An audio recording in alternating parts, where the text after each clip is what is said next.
what's up mga kagrisoy? Since po yung aking mga breed po dito ng panabong ay 21 days old na, so ito na po yung papakain ko sa kanila.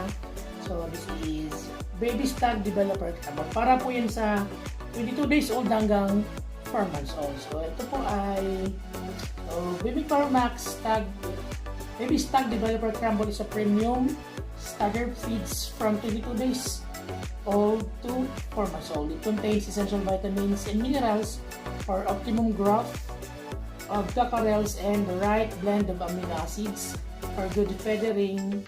It has high levels of immunity boosting nutrients that helps strengthen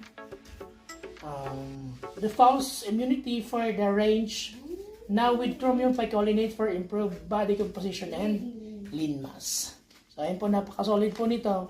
The optimum fighting cock sports nutrition para po sa ating mga panabong. So gawa po ng Bimeg high quality, kaya napaka-solid. So bali, dalawa po yung pinili ko.